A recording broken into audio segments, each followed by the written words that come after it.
Praise the lord.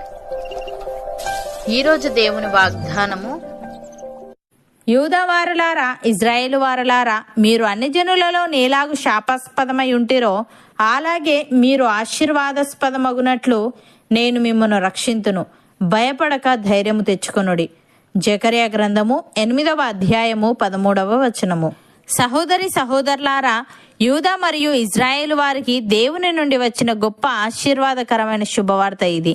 ఆ కాలంలో యూదా మరియు ఇజ్రాయేలు ప్రజలు బబులోను చెరలో చాలా కష్టాలను అనుభవించారు.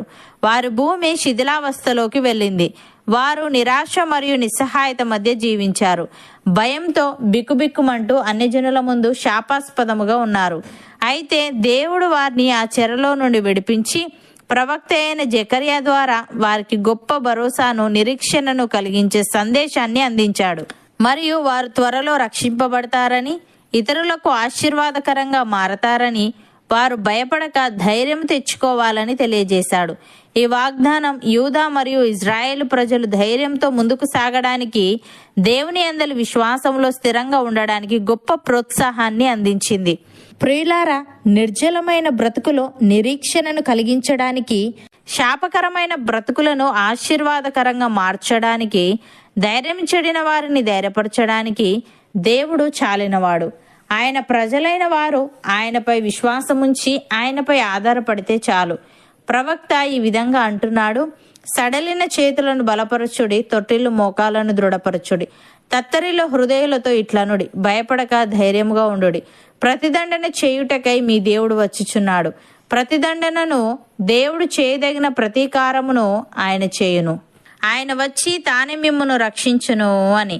ప్రియులారా, ఆత్మను గూర్చిన వాగ్దానము విశ్వాసము వలన మనకు లభించినట్లు అబ్రహాము పొందిన ఆశీర్వచనము క్రీస్తు యేసు ద్వారా అన్ని జనులకు కలుగుటకై క్రీస్తు మన కోసము శాపమై మనలను ధర్మశాస్త్రం యొక్క శాపము నుండి విమోచించెను. ఇందును గూర్చి మ్రాను మీద వ్రేలాడిన ప్రతివాడును శాపగ్రస్తుడు అని వ్రాయబడి ఉన్నది.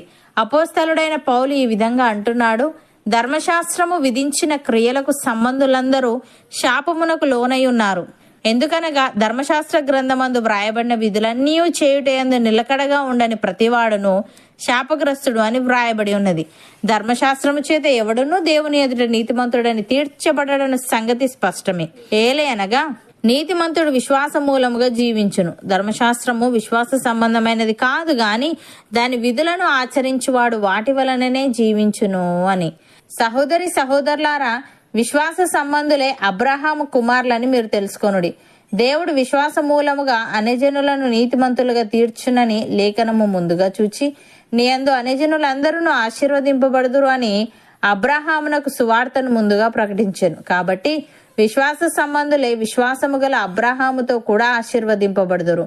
అవును అన్నవారు నాతో పాటు ప్రార్థనలో ఏకీభవించండి. పరిశుద్ధుడా, ప్రేమగల తండ్రి, నీ ప్రజలు అన్యజనులలో ఎలాగ శాపాస్పదమై ఉండిరో అలాగే వారు ఆశీర్వాదాస్పదమగునట్లు నీవు వారిని రక్షింతునని భయపడక ధైర్యం తెచ్చుకొనుడి అని వాగ్దానం ఇచ్చావు. తని నీకు స్తుతులు.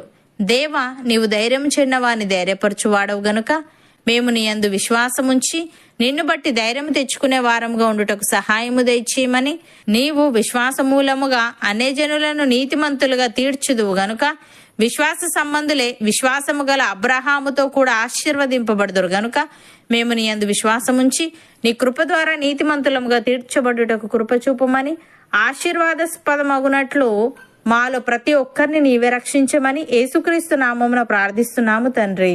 ఆమెన్.